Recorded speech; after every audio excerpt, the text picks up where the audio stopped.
I'm Matt Downing, and welcome to Diving Deep EDU. Before we get rolling, I wanted you to hear about another great podcast. Hey everyone, my name is Mike Dunn, and I'm one of the co-hosts of Rethinking EDU. Our podcast is a roundtable discussion about education possibility. We talk with professionals from around the country who are doing groundbreaking work reimagining and remaking schools. Come check us out at rethinkingedu.co or wherever you get your podcasts. Now let's get started.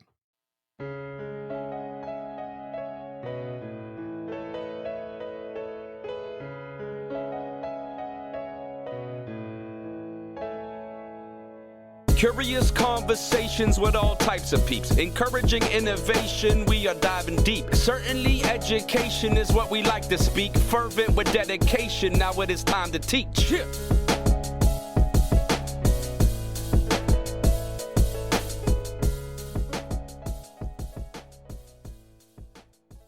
Hey everyone, and thanks for joining me on Diving Deep EDU. This podcast is based in conversations that are willing to go off on a rabbit trail or two in order to find those aha moments. Those times when someone is able to say something in a way that brings increased clarity. Now, I'm an educator, so much of our conversations will have that as the end goal. How can the things that we are talking about help us to dive deeper into educational practices? Thanks for tuning in. Our guest today is Kristen Graham. Kristen is a Philadelphia Inquirer education reporter. She won the Pulitzer Prize in 2012 for her work on the series Assault on Learning, which affected large-scale change. Kristen is active covering breaking news stories and longer, in-depth pieces. If you want to know what's happening real time in Philadelphia, then follow her on Twitter, NewsCag. Kristen, thank you so much for joining me. How are you doing today? Thanks for having me. I'm good. It's COVID. Here we are, and we're all making the best of it. So, Kristen, you are a big fan of the Phillies. To our listeners who that first question has thrown them off a bit, especially as the first question, the Phillies are the baseball team in Philadelphia, and on Diving Deep here, we like to switch things up a bit. What do you think of their offseason so far, and what about their hopes for 2021? So I have to say, I am a little bit nervous because there have been, there were some big holes, particularly in the bullpen. I think at this point we're, maybe 34 days away from pitchers and catchers reporting, which I believe is February 17th this year, and we still have a lot of holes to fill. We don't know who our starting shortstop is going to be. We don't know who our starting catcher is going to be. However, hope springs eternal, and I would like to say that the Phillies will contend. Okay, so you're an optimist. Well, I mean, I'm not really, but I'm going against my nature as a Philadelphian and a journalist. But mainly, I want to show my 7-year-old that, we have to root for the Phillies regardless of whether they stink. Yeah, I'm a little nervous about the season. I mean, the things you just pointed out, the bullpen, okay, that's a big issue. It was a big issue. What have they done? And then, you just picked out two important positions, the catcher and the shortstop, and we don't know what's going on with that. Yeah, I'm not super optimistic about re-signing JT Realmuto, but I don't know. I'd like to see Didi Gregorius back out there. Kind of makes me smile. I like his presence in the clubhouse. Well, travel back in time with me to maybe better Phillies days, 2008.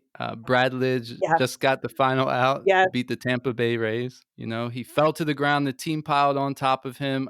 Where were you? How did you celebrate? What went down? So I was lucky enough to be in the stadium because I was a reporter back then, too. I was an education reporter back then. But, it was such a big deal for our newsroom that they had a number of reporters detailed to cover the Phillies, even folks who weren't sports journalists. So I was on the fans. I covered, through the playoffs, and I was in the fans. And I have to say, it was the only time in my professional career that I burst out crying.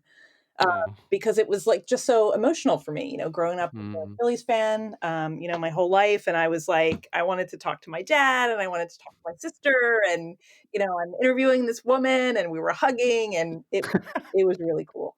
It was really, really cool. And I have to say that Phillies press pass from 2008 is the only press pass I have framed and hanging in my bedroom. Kristen, I'm in Philadelphia as well and remember that night very fondly. But one of my biggest regrets is not going to the parade a few days later. I was a new teacher at the time, and the principal threatened that anyone who went to the parade will be severely reprimanded. So I didn't go. But little did I know that principals tend to just make empty threats, and rarely, if ever, do they follow through. If I knew that then, I would have just went. Did you go to the parade? What was it like? I did, and I was lucky enough to cover that too. Oh. I was at the ballpark, when Chase Utley made his iconic comment. It was just really cool because there weren't a ton of people at the ballpark, but obviously lining Broad Street, and I'm there as Jason Worth and his dog, and it was just like it was electric. It was a joy to report, and it was a joy to be there as a fan, and kind of my editors didn't expect me not to be a fan, so that was cool. What kind of stories were you able to capture that day? I was just talking to, lots of lifelong fans like me, people who were, crying about not being able to celebrate the World Series with their loved ones who had passed away, people who had, gone to great lengths to get tickets to the World Series, or who had stories about being fans in 1964 during the collapse. Just like lovely, very personal tales, and tales that I could relate to because, the Phillies mean so much to me personally. So it was just kind of a joy to write these human interest stories about Phillies fans. Yeah, I bet that was cool and really interesting to be able to connect with them on a deeper level. Yep. We both live in Philadelphia. For our listeners who might live in and around Philadelphia, or for those who might be visiting in the near future once the COVID restrictions lax a little bit, what are some of your favorite things to do in Philadelphia? Oh man, I really just like to you know walk and people watch. I love taking my kids to Reading Terminal Market.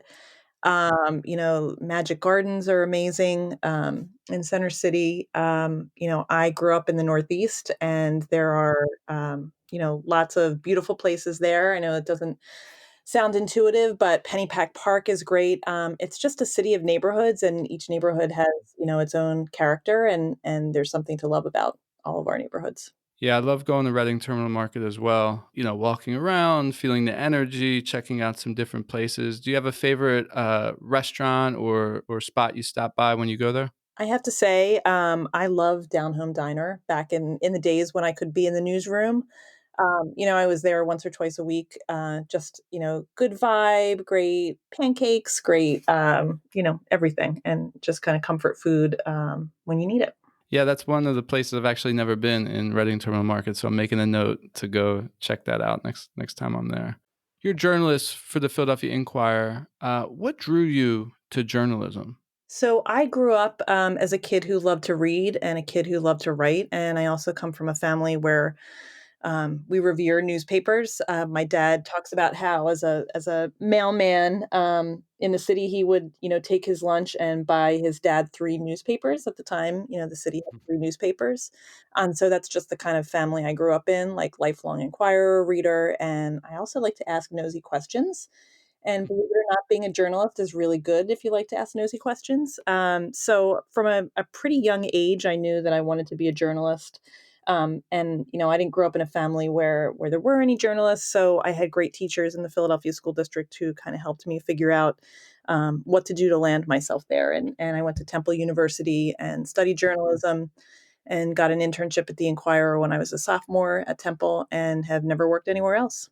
Okay, so from your internship, those relationships and those experiences were able to lead you into your job that you've had ever since. Wow, that's amazing. Yeah, yeah. And when you first started there, apart from the internship, when you first got hired, where was your focus? So my first beat was as a reporter in the Inquirer South Jersey Bureau. I covered a bunch of small towns. I covered Haddonfield, Haddon Heights, Haddon Township, and Gloucester City.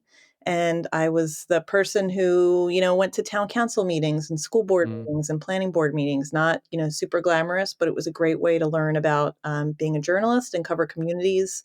And I kind of fell in love with education reporting real early. And so when I okay. had a chance to specialize, I pointed myself that way, covered suburban education for a while, and then ultimately started covering the Philadelphia School District in 2012.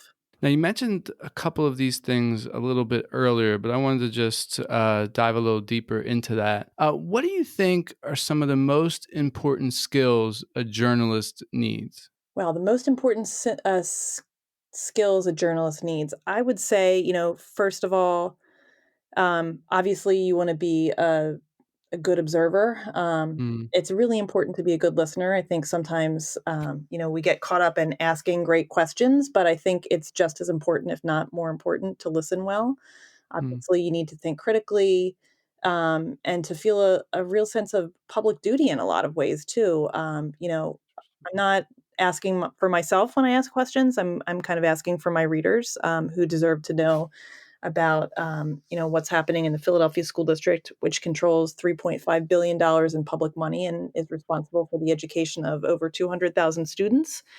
So certainly those critical questions, that sense of public service, you have to kind of be unflappable under pressure because sometimes there's a lot of that and you have to have a thick skin, which I'm not always yeah. great at. Lots of people, especially these days, have opinions about reporters, and increasingly, it's not just people saying nasty things to you; it's people doing nasty things to you. Um, and I don't know, it helps to have a sense of humor and to not take yourself too seriously.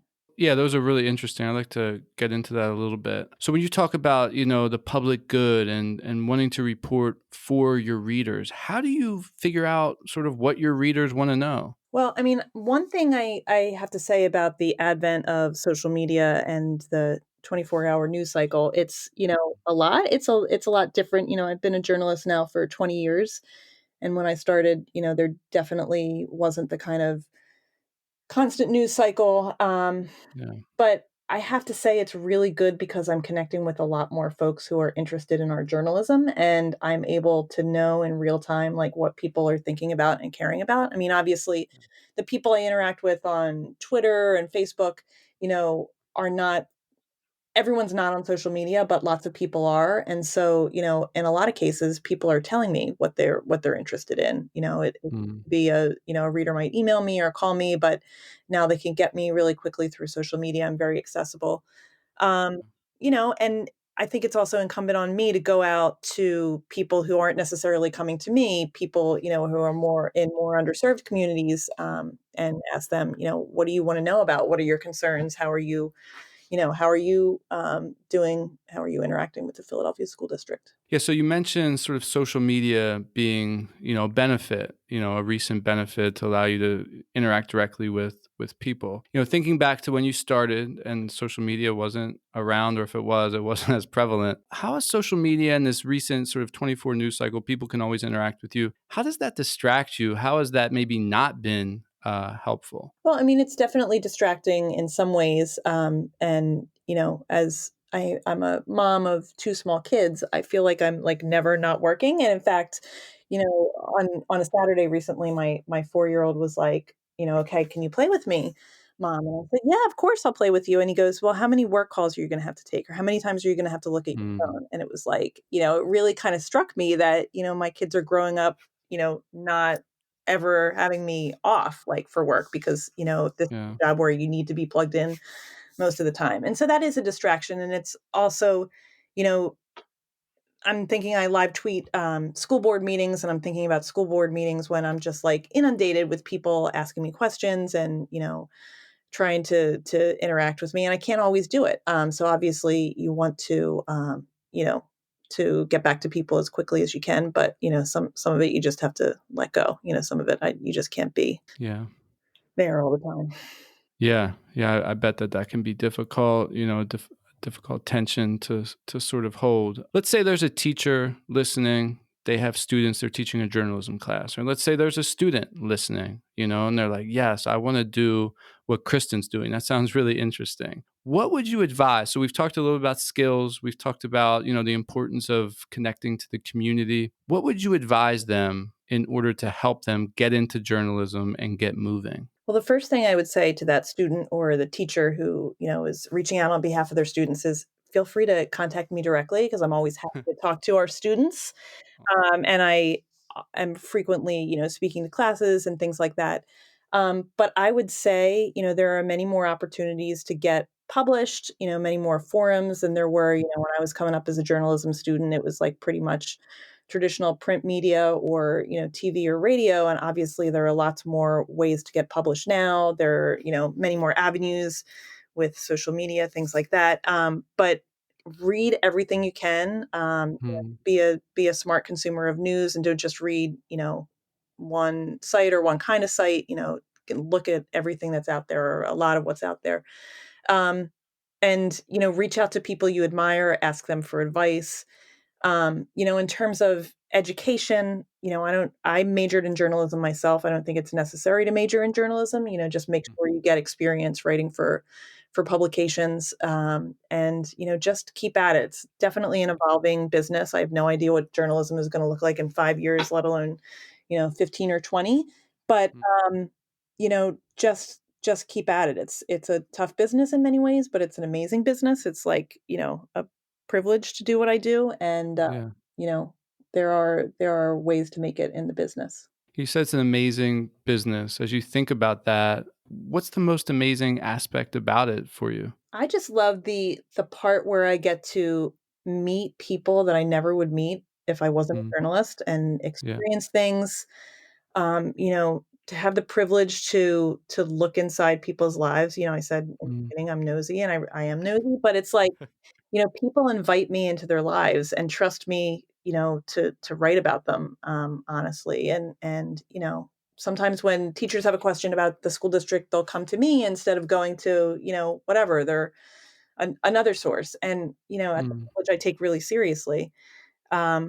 But yeah, I just think it's cool to be able to do these kind of wacky things in the in the name of journalism. Like, obviously I cover the Mm, Philadelphia School District, but I've also, like, you know, gone for a walk with llamas and interviewed a pet psychic, and just like the kind of wacky stuff that I would never do as a human being if this wasn't my job. All right, I got to ask you about the pet psychic. What was that psychic able to do with the pets? So, I was at the time I was covering some towns in South Jersey. The psychic lived in one of the towns I covered.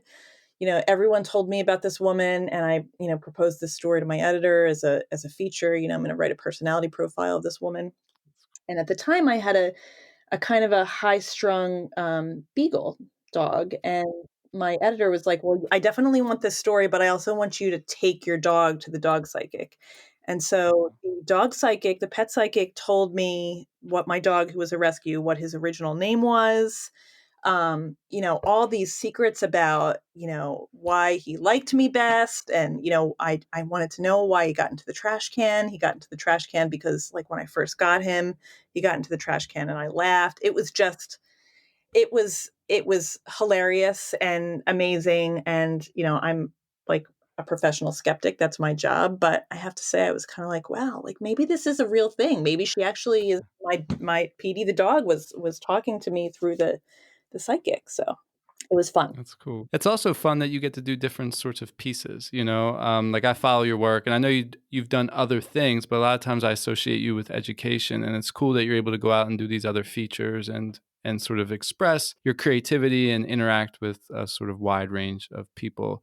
How often are you able to do that? Well, that's kind of the good thing about working at a general interest newspaper. Obviously the Philadelphia School District is my beat, and it's what I cover, 99% of the time. But, we all pull several weekend shifts a year. So you never know when you work a weekend shift, what's your assignment going to be? You might be covering a protest, or you might be covering I wrote a feature on one of my last weekend shifts about a priest who had worked in South Philadelphia for years, who was turning 100. And, it sounds like it might be kind of prosaic, but this guy had done these amazing things for Black youth, at a time when, the city wasn't looking too kindly on people who were involved in civil rights things. And that's cool. So sometimes, yeah, just your number comes up, or I have covered protests just when it's a big enough public event that, we're pulling people from other parts of the newsroom to cover major news. So when you're doing that weekend piece, let's take the one with the priest, for example, did you know about that ahead of time? Were you prepping, or they're like, I want you to run with this story, go meet this person, and sort of write it up? So we get our it's just all like luck of the draw. Like I'm, working Sunday, whatever. A couple days before, you hear from the Sunday assigning editor, this is what I want you to do on your weekend shift. I think for that story about the priest, I made a couple calls the day before. But no, there's not usually like a lot of, notice. I'm not preparing like a month in advance. It's Yeah. you get up that day and get your assignment, and it all could change depending on news. If there's, a major fire or something, then your assignment changes. That's interesting. You got to be like sort of flexible, but also prepared at the same time and willing to go in and interact. Like you've mentioned earlier, interact with a wide range of people. You cover, like we've talked about, education in the Philadelphia region, and you've also mentioned this. I love it when you attend the Philadelphia school board meetings, and your live tweets and your quotes. And I'm thinking as I'm reading them, did they really say that? Did that really happen? Because some of the things I'm wondering why that person said that or did that.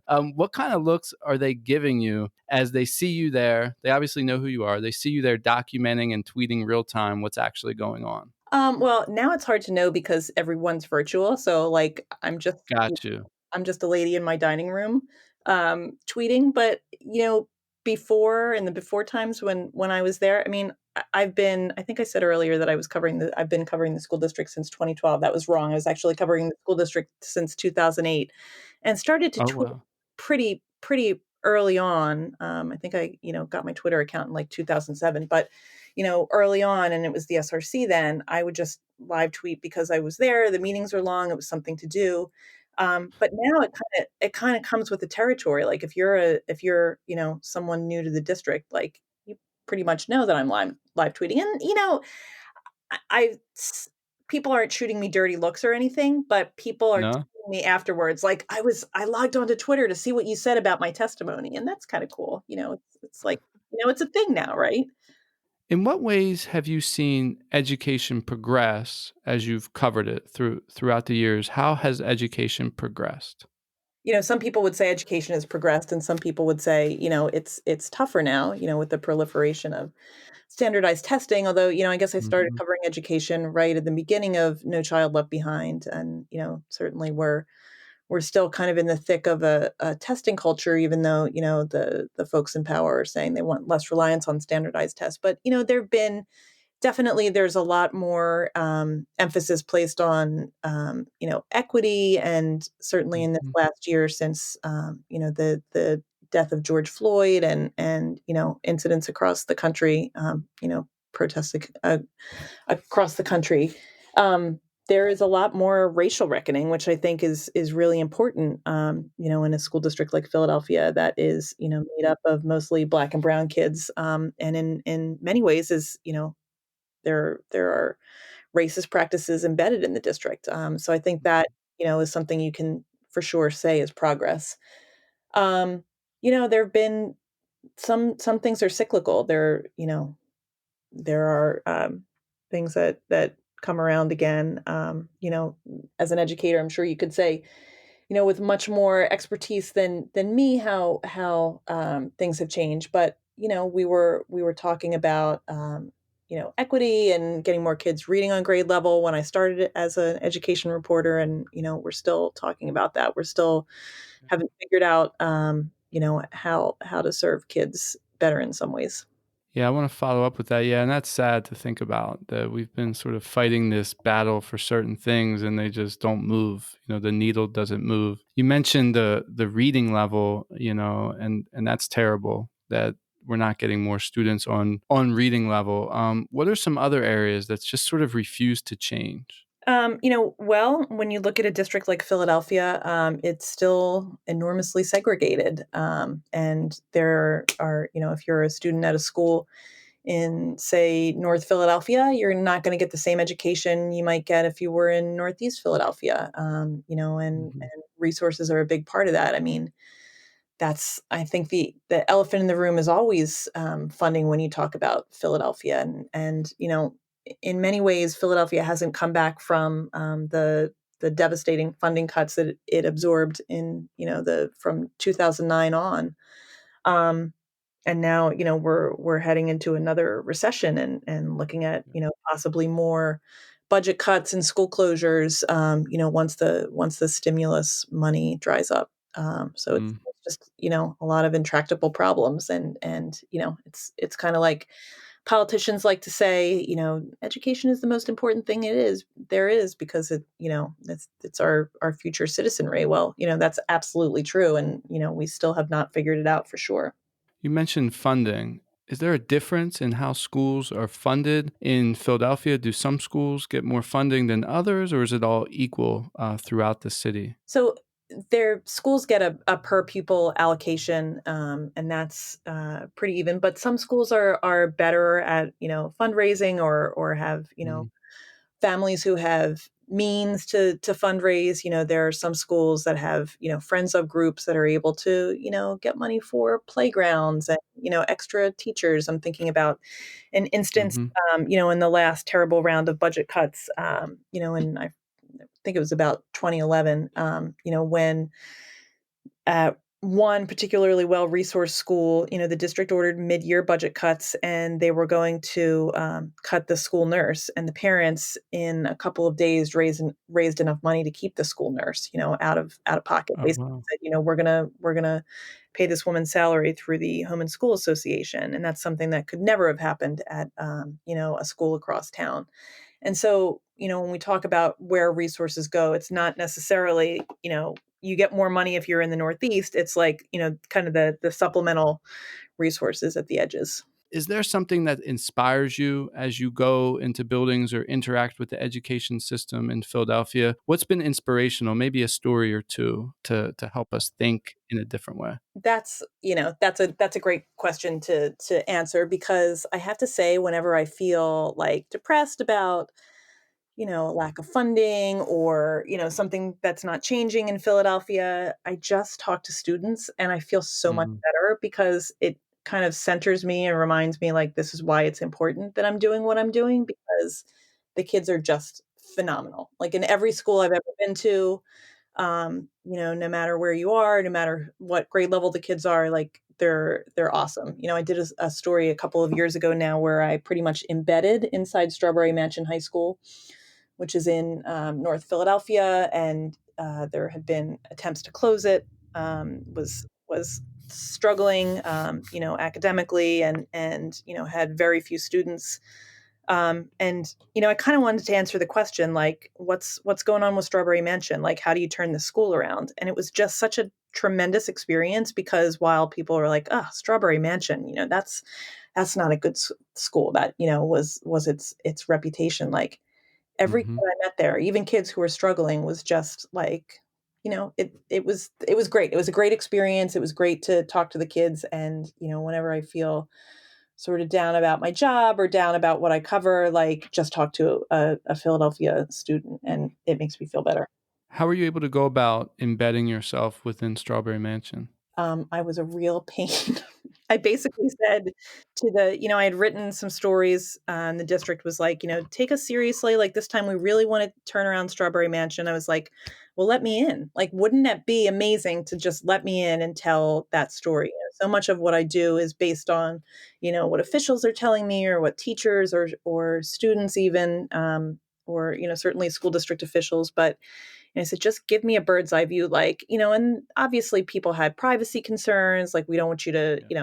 talk about things, personnel matters that you might hear about. It was like, I don't care about any of that. Like, I'll hear it. And, that's not what I want to write about. I want to write about, like, what makes the school tick. And so it was a lot of conversations, convincing, the superintendent, convincing folks in the communications office, convincing the principal that it was for real, and this was a story that I think that would do them proud. And ultimately, I think people were happy with the way the story turned out.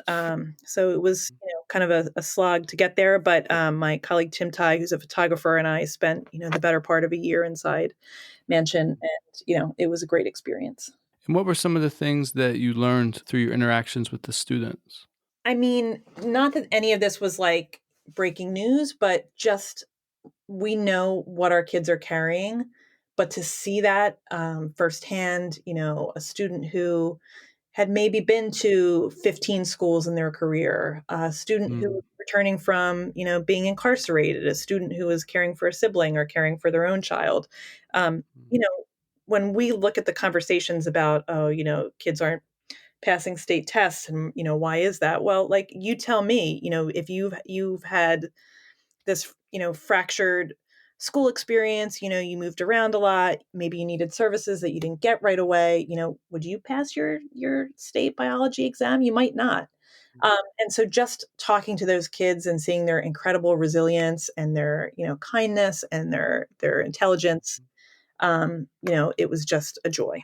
Yeah, I remember when you wrote those stories about Strawberry Mansion. They were really interesting and insightful, and I think you did a great job of trying to get the whole picture, and you did that well. What is going on with Strawberry Mansion these days? Well, I mean, obviously it's COVID year, so Yeah. who knows? Strawberry Mansion, I guess this year they would be minus a junior class because they did not have a class 1 year. So it's growing in enrollment because, every year they're adding one more class. But, the principal who I wrote about is there. The counselor who's so dynamic I wrote about is there. But Cool. it's really tough. It is really tough for, I think, most people. Remote learning, Philadelphia students haven't been back in the classroom since March of 2020. Um, and, imagine if got a lot going on in your life, maybe you're working, maybe you're caring for siblings, and suddenly, like, you can't even see your teachers in person. Um, No. it's tough. It's really tough. So I certainly, hope to come back to the mansion story someday when I can get inside schools again. Kristen, during the riots in Philadelphia, following the death of George Floyd, you covered the protest and eventually being handcuffed. Can you give us the story of those events, both of the protest and then eventually being handcuffed? Yeah. So, I mean, I want to be clear on two things. One, what I covered were protests, peaceful protests, not riots. I covered protests this was the day that everything went down on 676. There was no, I mean, there had been looting in the city earlier that weekend, but, what I was called to cover were protests and remained protests. Um, and I wasn't just handcuffed, I was arrested, which I think is an important distinction, right? So I had volunteered, raised my hand, said, I'll be in the group of journalists who will cover these protests because, of course, we were still in COVID, and some people weren't comfortable doing in-person assignments. I was. I had proper, equipment, and I felt like I was fine. So volunteered to cover the protest. I'm on the ground with people. We started right outside the police headquarters, the Roundhouse, and walked to basically, like, I got to right to the entrance to 676, right off Benjamin Franklin Parkway. Um, Covered the protest. I was almost on 676. I was in a crowd that was where tear gas was deployed, and sort of I had been prepared for that, and kind of had some, like, an antidote to put in my eyes. So I filed what I needed to file to my editor, and my editor said, okay, we have what we need. You can leave now. So I was walking back to my car, which was parked near the Inquirer's headquarters at 8th and Market. At this point, there was a curfew in the city. Journalists were considered essential workers, and so while there was a curfew, journalists were just like doctors and nurses. If we were properly identified as media, we had the ability to be out if we were on assignment. And so I had my press pass on. Mm-hmm. While I'm walking to my car, a couple officers said, hey, what's going on? You're out past curfew. And I showed them my press pass, and I'm just going back to my car from an assignment. Okay, thanks. Have a good night. Stay safe. And then I got to City Hall and, was essentially arrested. Someone said, you can't walk this way. I said, okay, I'll turn around and walk another way. And then less than a minute later, two officers put my hands behind my back, took my backpack off and put me in a wagon, a big van to be processed at a police district in North Philadelphia. And so I was arrested and about to be processed. It was, I managed to get out because I had a smartwatch on. Even though they took my phone, I realized that I had my smartwatch on, and kind of got one hand out of my handcuffs and alerted my editor that I had been arrested, and the paper's lawyers got to work. And soon after, a police sergeant got on the van that I was on. We were waiting to be processed. There were probably about 20 women, 25 women waiting to be processed. And they said, we've made a mistake. We're so sorry about this. We shouldn't have arrested you. We recognize that you're a journalist. Having some time to reflect on those protests, and I appreciate you making the distinction between the riots and the protests, because there were much peaceful protests going on during that time. Reflect on those protests and the events of that day. What insights have you gained? I guess the first thing that springs to mind is that in some ways it's a lot scarier to be a journalist than it has been at any time in the past.